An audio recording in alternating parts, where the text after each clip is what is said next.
Millions of people all over the world appreciate the joy of dining at an establishment which serves delicious food. During this timeless occasion, we savor not only the unique qualities of the food being served, we also consume various other important characteristics of the dining experience while seated inside any dining establishment. The service we are given, presentation of the meal, style of the interior surroundings, and even our dining companions also significantly influence each eating experience. This series will visit the booming metropolis of Victorian London at the height of the British Empire to experience dining from one gentleman's viewpoint during that period. The journalist Nathaniel Newnham-Davis, generally known as Lieutenant Colonel Newnham-Davis, was a British food writer and gourmet. His acclaimed London establishment reports earned him a fine reputation during the latter decades of the Victorian era. Through his unique culinary journeys, we shall explore fascinating accounts of various establishments in late Victorian London he felt worthy of patronage. Nathaniel Newnham-Davis provides our unique view into fine dining in the late Victorian period through his 1899 book titled Dinners and Diners, Where and How to Dine in London. This was a time when elegant two-wheeled horse-drawn carriages like hansoms were still in vogue. With each chosen restaurant, the acclaimed food writer provides more than just a routine review. His captivating accounts welcome the reader into a select world of culinary achievements, with a side dish of keen observation. He provides exquisite social commentary and contemporary background for each establishment he visits, which appears to be as important for him as the food on offer. Vivid descriptions of the atmosphere and distinguished people that made these restaurants their second home make us seem as if we are sitting at the next table. On today's episode, we will visit VERREY'S restaurant. Located at 233 Regent Street in Westminster, London, and established in 1825, it was noted for its fine French cuisine. VERREY'S restaurant was reviewed and recommended by Nathaniel Newnham-Davis in his landmark 1899 book. History of VERREY'S restaurant in Westminster, London. VERREY'S restaurant was at the height of elegant dining in London between the 1850s to 1920s. It was known as one of the first fine dining establishments for French cuisine and wines in London. VERREY'S restaurant was an upmarket location frequented by celebrities such as Charles Dickens, who could afford its expensive offerings. Its interior was designed in a similar high-end fashion. With its location in the West End and noted for fine service, VERREY'S restaurant also appealed to the theater crowd. VERREY'S restaurant closed its operations by 1952. Now, let us present the review of VERREY'S restaurant by Nathaniel Newnham-Davis. Please note the following review appears as he wrote it at the time, reflecting customs, language, and attitudes of the Victorian age. No offense is intended by presenting his original account, as our channel provides detailed information for historical purposes from the Victorian era. Review from the dinner at VERREY'S restaurant as told by Nathaniel Newnham-Davis. Mrs. Washington is a lady it is a liberal education to have the honor of being acquainted with, for she knows most people who are worth knowing in Europe, has been to most places worth seeing, and is in every way cosmopolitan. She is generally taken for a Russian until she speaks, chiefly, I think, because of her hair, which is so light that it is almost white, and because she smokes cigarettes at every possible moment. She is to be found in Paris, where she has a flat in one of the avenues branching from the Arc de Triomphe, and where she is kind enough, most years, to give me déjeuner on the morning of the Grand Prix. I was glad, therefore, to hear the pretty lady's voice again, even though filtered through a telephone, and I proposed innumerable plans for her. She had been to the Gaiety after dining at the Savoy her first night in London, had lunched at Willis's, and seen a matinee at Daly's, dined at the Prince's Hall, and spent the evening at the Palace on the second, and now I was to be responsible for her evening's amusement on the third evening.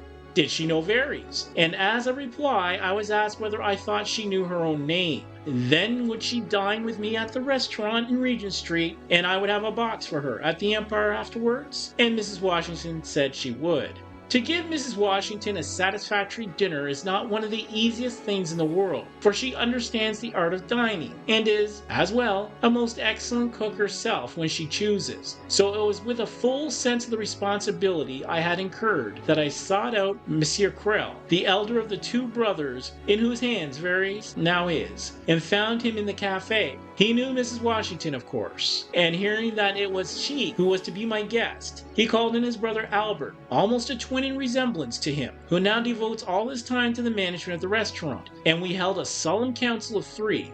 I am a very strong believer myself in small dinners, but it was difficult to make up a menu which would be sufficiently substantial without appearing gluttonous for two. I held out against the second entree, but the sense of the house was distinctly against me, and the pudding saxon was an addition that I did not approve of, but gave in, being outvoted. This was the dinner that we settled on before I started home to dress. Petit marmite, oeuf à la russe, soufflé de filet de sole à la verreille, timbal luculus, noisette n'agneau à la princesse, petit pois à la française, pomme médielle, aiguillette de caneton à l'orange, salade vénitienne, pudding saxon, salade de fruits. Mrs. Washington, enveloped in a great furry white cloak and with a lace covering to her head, was punctual to the second, and as we settled down to our table in the dining room, with its silver arches to the roof, cotton reflected 100 times by the mirrors, and its suave dark green panels, which formed an excellent background to the cream-colored miracle of a dress that Mrs. Washington was wearing, she told me of a few of the events of the last few weeks.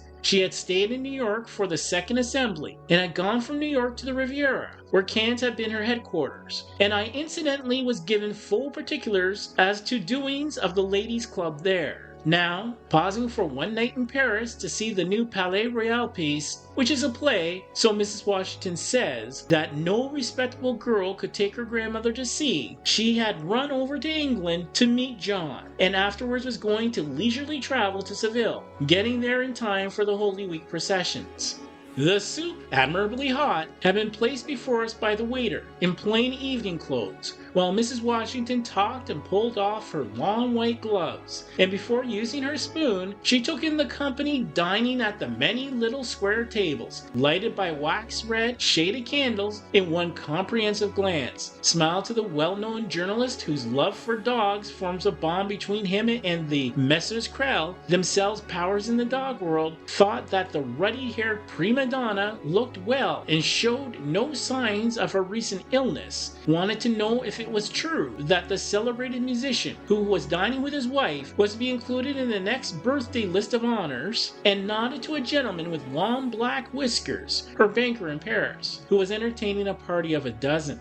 The oeufs à la russe, with their attendant vodka, met with Mrs. Washington's approval. There were no flies on them, was her expression. We did not quite agree as to the soufflé. I daring to say that though the fish part of the dish was admirable, I thought the soufflé covering might have been lighter, a statement which my guest at once countered, and by her superior knowledge of culinary detail reduced me to silence, overcome but certainly not convinced. As to the timbale, with its savory contents of quenelle, foie gras, coxcombs, and truffles, there could be no two opinions. It was excellent, and the same might be said of the noisette, each with the accompanying fond d'artichoke, and the new peas with a leaf of mint boiled with them. Mrs. Washington would have preferred pomme soufflé to pomme méridelle, but I could hardly have known that when ordering dinner. The Venetian salad, a little tower of many-colored vegetables, looking like poker chips, Mrs. Washington said. Peas, beans, truffles, potatoes, beetroots, flavored by a slice of saucisson and dressed with wet white of eggs, was one of the triumphs of the dinner, and so was the salade de fruits. For Mrs. Washington, to praise a fruit salad is a high honor, for she is one of the favored people for whom Francois, late of the Grand Hotel, Monte Carlo, and now the Hotel Cecil, designs to mix one with his own hands. The gourmets of Europe say that as a salad maker no man can approach Francois. I personally uphold the fruit salads that Frederick of the Tour d'Argent makes as being perfection, but Europe and America vote for Francois. I was told that the pudding saxon was an unnecessary item, and I was rather glad, for I had shied at it when ordering dinner. I reminded Mrs. Washington, who was sipping her Perrier-Jouet lazily, that the Empire Ballet begins comparatively early, and to be in time for it, which she insisted on, we had to hurry over our coffee, which is always admirable at VERREY'S, and liqueurs, and the cigarette, which is a necessity of life to the lady. Then, while Mrs. Washington drew on the long white gloves again, I paid the bill. Hors d'oeuvre, 1 shilling. Potage, 1 shilling 6 pence. Poisson, 3 shillings. Entrée, 2 shillings 6 pence. and 3 shillings. Pomme, 6 pence. Legume, 1 shilling. Roti, 10 shillings 6 pence. Salade, 1 shilling. Entremets, 3 shillings. Café, 1 shilling. Liqueur, 2 shilling. Cigarette, 2 pence. Perrier Joyer, 18.99, 13 shillings. Total, £2, 4 shillings, 6 pence. 22nd of March. Thank you for watching this episode of Fine Places to Dine in Victorian London. Please be sure to watch another episode from this series or any other Victorian and Modern episode showing at the end of this video. Also be sure to like, subscribe, comment, and click the notification button so we can create more exciting content. I wish you good tidings as we remember that sharing knowledge has been a noble deed throughout the ages.